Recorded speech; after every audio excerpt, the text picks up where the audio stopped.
अस्सलाम वालेकुम। अगर हम सेल की स्ट्रक्चर को देख ले तो उसमें मेन 4 पार्ट्स होते हैं जो कि है cell wall, cell membrane, cytoplasm और न्यूक्लियस।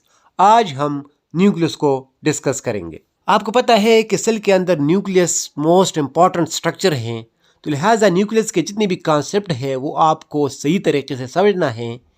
और आज इस वीडियो के देखने के बाद जितने भी डाउट्स है आपके न्यूक्लियस के रिलेटेड वो हो जाएंगे क्रिस्टल क्लियर। तो शुरू करते हैं, बेसिक से शुरू करते हैं। सबसे पहले बात करते हैं डिस्कवरी का। तो न्यूक्लियस डिस्कवर किया है रॉबर्ट ब्राउन ने 1831 में, और ये पॉइंट एमसीक्यूज के लिए बहुत इंपॉर्टेंट है। जैसे कि मैंने आपको बताया कि न्यूक्लियस मोस्ट इंपॉर्टेंट ऑर्गेनेली है सेल का। न्यूक्लियस को हम इंपॉर्टेंट इसलिए कंसिडर करते हैं क्योंकि न्यूक्लियस के अंदर बहुत इंपॉर्टेंट चीज़ पड़ा हुआ है, वो है जेनेटिक इन्फॉर्मेशन, जो कि क्रोमोसोम के शक्ल में पड़ा हुआ है।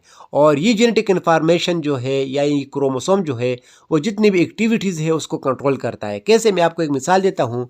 फॉर एग्जांपल, डाइजेशन प्रोसेस के लिए एंजाइम की ज़रूरत है, और आपको पता है कि एंजाइम भी एक प्रोटीन है। अब ये प्रोटीन किस तरह बनते हैं? सबसे पहले जो क्रोमोसोम है न्यूक्लियस के अंदर, क्रोमोसोम डीएनए से बना होता है, तो ये डीएनए कन्वर्ट हो जाता है आरएनए में, और फिर आरएनए कन्वर्ट हो जाता है प्रोटीन में। और ये प्रोटीन हर जगह काम आते हैं, जैसे हार्मोन ले ले, एंजाइम ले ले, केराटिन जिससे हमारे नेल हेयर बनाते हैं। तो प्रोटीन हमारे बॉडी का इम्पॉर्टेंट हिस्सा है, और ये प्रोटीन हर चीज़ को कंट्रोल करता है। तो प्रोटीन बनते कहाँ से हैं? आरएनए से। आरएनए कहाँ से बनता है? डीएनए से। डीएनए कहाँ पे है? क्रोमोसोम के अंदर। क्रोमोसोम कहाँ पे है? न्यूक्लियस के अंदर। तो बात खत्म हो जाती है न्यूक्लियस के ऊपर। तो इसीलिए न्यूक्लियस को हम इम्पॉर्टेंट स्ट्रक्चर कंसिडर करते हैं, क्योंकि इसके अंदर इम्पॉर्टेंट मटीरियल पड़ा हुआ है। अच्छा, अगर न्यूक्लियस इम्पॉर्टेंट ऑर्गेनेली है तो क्या ये सिर्फ और सिर्फ एनिमल सेल में होगा? नहीं, ये प्लांट सेल और एनिमल सेल दोनों में पाया जाता है, लेकिन इसके लोकेशन में थोड़ा फ़र्क है। प्लांट के अंदर ये एक साइड पे पड़ा हुआ होता है, क्योंकि प्लांट के अंदर हमने डिस्कस किया था कि एक लार्ज वीक्यूल है, उसने न्यूक्लियस को पुश किया है एक तरफ, और जबकि एनिमल सेल में ये ज़्यादातर सेंटर में पाया जाता है। ये आप डायग्राम देख सकते हैं कि दरमियान में न्यूक्लियस है एनिमल सेल का, और ये जो प्लांट सेल है इसमें आपको नज़र आ रही है बड़ा वीक्यूल है, और एक साइड पे यहाँ पे न्यूक्लियस पाया जाता है। तो लिहाजा न्यूक्लियस दोनों सेल में पाया जाता है, लेकिन सिर्फ डिफरेंस है लोकेशन का। न्यूक्लियस इतना इंपॉर्टेंट ऑर्गेनेली है कि ये प्रोकैरियोटिक सेल में भी पाया जाता है और यूकैरियोटिक सेल में भी पाया जाता है। तो दोनों में न्यूक्लियस पाया जाता है, कि लेकिन यहाँ भी न्यूक्लियस में थोड़ा बहुत फर्क है। वो ये है कि प्रोकैरियोटिक सेल के अंदर जो न्यूक्लियस है वो वेल डिफाइन नहीं है, जबकि यूकैरियोटिक सेल का जो न्यूक्लियस है वो वेल डिफाइन है। अब वेल डिफाइन का क्या मतलब है? अगर जेनेटिक मटेरियल यानी क्रोमोसोम या डीएनए उसके इर्द गिर्द कोई भी मेम्ब्रेन मौजूद हो, तो ऐसे न्यूक्लियस को हम कहेंगे वेल डिफाइन। और जेनेटिक मटेरियल क्रोमोसोम या डीएनए के इर्द गिर्द कोई मेम्ब्रेन न हो, तो ऐसे मेम्ब्रेन को हम कहेंगे कि ये वेल डिफाइंड नहीं है।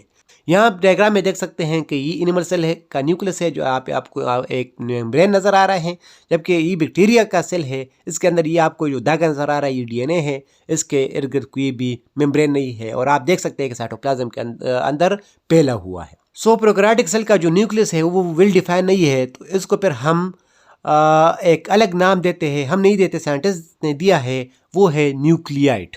अच्छा, यहाँ पे मैंने आपको एक पॉइंट बताया कि यूकैरियोटिक सेल का न्यूक्लियस डबल मेम्ब्रेन है, और इसके लिए मैंने आपको ट्रिक दिया था, mouse play nothing, mitochondria, plasmid और न्यूक्लियस, ये 3 स्ट्रक्चर डबल मेम्ब्रेन बाउंडेड है। नेक्स्ट बात करते हैं नंबर ऑफ न्यूक्लियस। यहाँ पे आप एक वर्ड जो है उसको क्लियर करें कि अगर आप एक न्यूक्लियस की बात करते हैं तो फिर आप लिखेंगे न्यूक्लियस।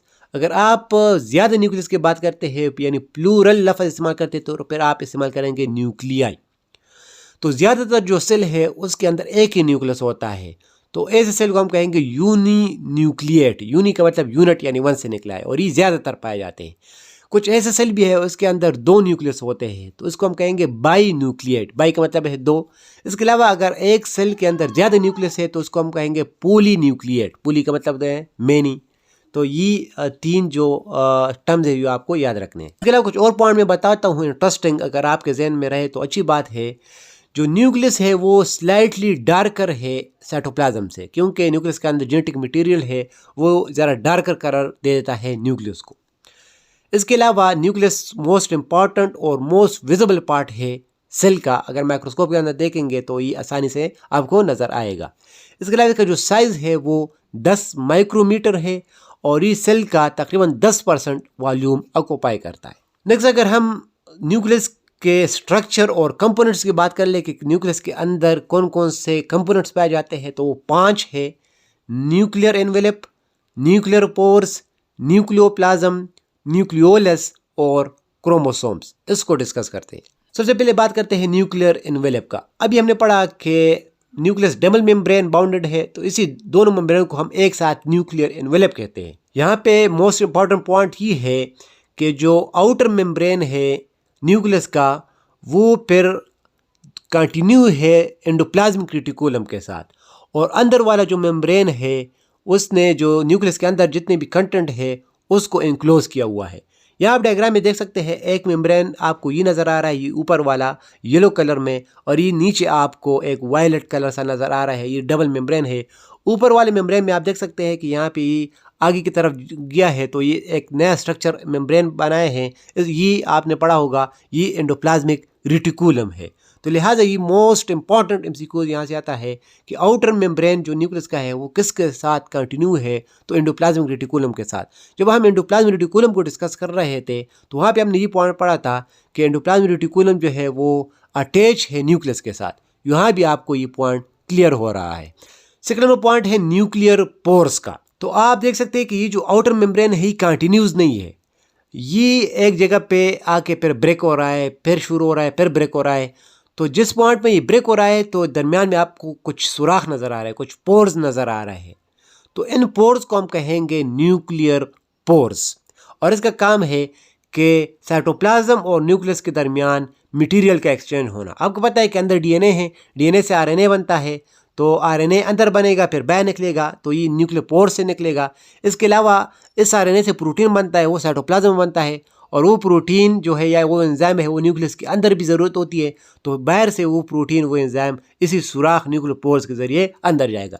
यानी यहाँ पे एक्सचेंज हो रहा है मटेरियल का बिटवीन न्यूक्लियस एंड साइटोप्लाज्म, और इन पोर में एक स्पेशल किस्म की प्रोटीन है जो आपको नाम रखना है, वो है न्यूक्लियोपोरस। न्यूक्लियस से निकला है, पोरस पोर से निकला है, यानी पोर्स के अंदर जो प्रोटीन है उसको हम न्यूक्लियोपोरस कहते हैं, जो कि इसी ट्रांसपोर्ट में हेल्प करते हैं। थर्ड नंबर पे है न्यूक्लियोप्लाज्म। प्लाज्म का मतलब होता है फ्लूइड। न्यूक्लियो यानी न्यूक्लियस के अंदर जितना भी फ्लूइड पोर्शन है उसको हम कहेंगे न्यूक्लियोप्लाज्म। और इसका अगर हम कंपोजिशन देख ले तो यहाँ पे कुछ organic salt, inorganic salt, protein, enzyme वो मौजूद होंगे। इसके अलावा जो आखिरी हमारे दो स्ट्रक्चर है न्यूक्लियोलस और क्रोमोसोम, वो इसी फ्लूइड या न्यूक्लियोप्लाज्म के अंदर एम्बेड हुए हैं, पड़े हुए हैं। ये आपको जितना भी अंदर इलाका नज़र आ रहा है इस मेम्ब्रेन्स के अंदर, ये सारा यहाँ इस पे स्पेशल टाइप के फ्लूइड है, और इस फ्लूइड को हम न्यूक्लियोप्लाज्म कहेंगे। और आप देख सकते हैं एक ये जो आपको बाल लेग नज़र आ रहा है ये न्यूक्लियोलस है, और ये जो आपको दागा नज़र आ रहा है ये क्रोमोसोम है। तो ये दोनों उसी न्यूक्लियोप्लाज्म फ्लूइड के अंदर पड़े हुए हैं। फोर्थ नंबर पे जो कंपोनेंट है न्यूक्लियस का वो है न्यूक्लियोलस। ये डायग्राम में अभी मैंने आपको बताया था कि ये जो अंदर बाल लाइक स्ट्रक्चर है इसको हम न्यूक्लियोलस कहते हैं। तो ये स्फेरिकल स्ट्रक्चर है इनसाइड न्यूक्लियस, और मोस्ट इंपॉर्टेंट इसके ऊपर कोई भी मेम्ब्रेन नहीं है, यानी इस बाल की कोई भी बाउंड्री नहीं है, और ये राइबोसोम की फैक्ट्री है। जब हम राइबोसोम को डिस्कस कर रहे थे तो अभी हमने पढ़ा था कि राइबोसोम बनते हैं न्यूक्लियस के अंदर एक स्ट्रक्चर न्यूक्लियोलस में। तो यहाँ भी आपको पॉइंट क्लियर हो रहा है कि न्यूक्लियोलस जो है वो राइबोसोम बनाते हैं। राइबोसोम का जो दूसरा नाम है वो है राइबो न्यूक्लियो प्रोटीन पार्टिकल, क्योंकि राइबोसोम 50% आरएनए यानी राइबोसोमल आरएनए से बना हुआ है और 50% प्रोटीन से बना हुआ है। तो अगर राइबोसोम बनानी है तो इसके लिए आरएनए की ज़रूरत है और प्रोटीन की ज़रूरत है, तो दोनों चीज़ बन जाएंगी और फिर कंबाइन हो जाएगी, तो इससे राइबोसोम बन जाएगा। तो ये दोनों काम न्यूक्लियोलस कर पाता है, तो इसलिए न्यूक्लियोलस को हम राइबोसोम फैक्ट्री कहते हैं। अभी हमने पढ़ा कि आरएनए बनता है डीएनए से।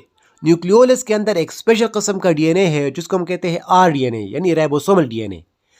न्यूक्लियोलस ये आरडीएनए को कन्वर्ट करता है आरएनए में यानी राइबोसोमल आरएनए में। तो लिहाजा राइबोसोम जो दो चीज़ों से बनता है उसमें एक चीज़ बन गई जो है आरएनए। इसके अलावा राइबोसोम अगर आप उसकी स्ट्रक्चर देख लें, इसके दो यूनिट्स है, एक ऊपर वाला बड़ा यूनिट है, एक नीचे वाला छोटा यूनिट है। तो लिहाजा ये जो यूनिट्स है ये प्रोटीन से बने होंगे।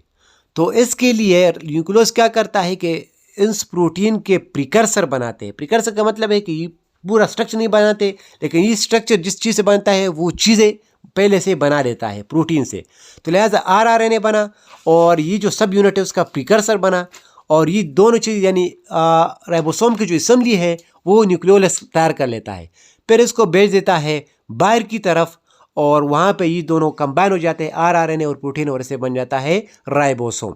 तो लिहाजा न्यूक्लियोलस के दो पार्ट्स हो गए, एक वो पार्ट जहाँ पे आरडीएनए और आरआरएनए पड़ा हुआ है इसको हम कहेंगे सेंट्रल फेब्रल रीजन, यानी ये सेंटर में पाए जाते हैं, सेंटर वाले एरिया में आरडीएनए और आरआरएनए होता है।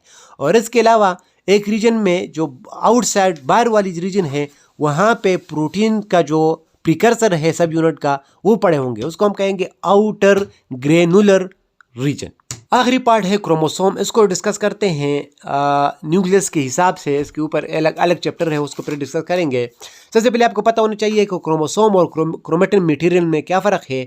जब सेल डिवाइड नहीं करता, अपना नॉर्मल फंक्शन करता है, मेटाबॉलिज्म करता है, प्रोटीन बनाता है, तो वहाँ पे क्रोमोसोम इस स्ट्रक्चर में फैले हुए हैं, बहुत अच्छी तरीके से खुशगवार मूड में पड़े होते हैं। तो इस स्ट्रक्चर में जब क्रोमोसोम होता है तो उसको हम कहेंगे क्रोमेटिन मटेरियल, सिर्फ क्रोमेटिन। और जब सेल चाहता है कि मैं डिवाइड हो जाऊँ तो ये स्ट्रक्चर जो है वो रिड्यूस हो जाता है, कंडेंस हो जाता है, यानी ये स्पेशल स्ट्रक्चर बना देता है जो आपको इस तरह नज़र आ रहा है। तो जब सेल डिवाइड होने लगता है तो ये वाला स्ट्रक्चर कन्वर्ट हो जाता है इस स्ट्रक्चर में, तो फिर उसको हम कहेंगे क्रोमोसोम। यानी क्रोमोसोम और क्रोमेटिन मटेरियल एक ही चीज़ है, लेकिन सेल कौन से स्टेज में है उस हिसाब से उसको नाम देंगे।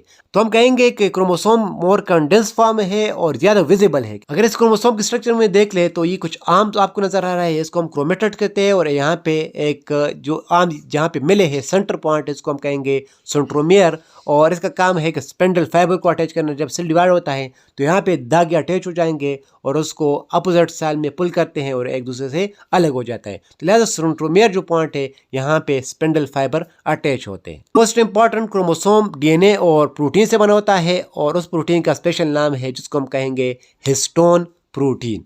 और एक पॉइंट और क्रोमोसोम के बारे में कि हर स्पीशी के अंदर क्रोमोसोम का नंबर स्पेसिफिक होता है। स्पीशी का क्या मतलब है, डॉग एक अलग स्पीशी है, कैट एक अलग स्पीशी है, ह्यूमन एक अलग स्पीशी है।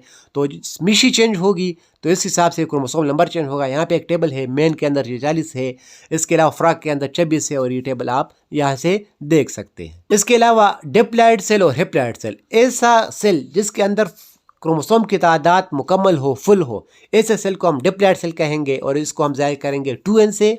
इसके अलावा हैप्लॉइड सेल, ऐसा सेल जिसके अंदर क्रोमोसोम की तादाद हाफ हो, तो ऐसे सेल को हम हैप्लॉइड कहेंगे, उसको हम जाहिर करेंगे n के साथ। यानी एक सेल है उसके अंदर 46 क्रोमोसोम है तो वो डिप्लॉइड है। और अगर ह्यूमन के अंदर ऐसा सेल जिसके अंदर 23 क्रोमोसोम है उसको हम हैप्लॉइड कहेंगे। डिप्लॉइड सेल कहाँ पे पाया जाएगा, जितनी भी सोमेटिक सेल है, जितनी भी बॉडी सेल है। हैप्लॉइड सेल कहाँ पे पाया जाएगा, जितनी भी गीमीट सेल है, यानी जितनी जर्म सेल जिसको हम कहेंगे, स्पर्म और ओवा।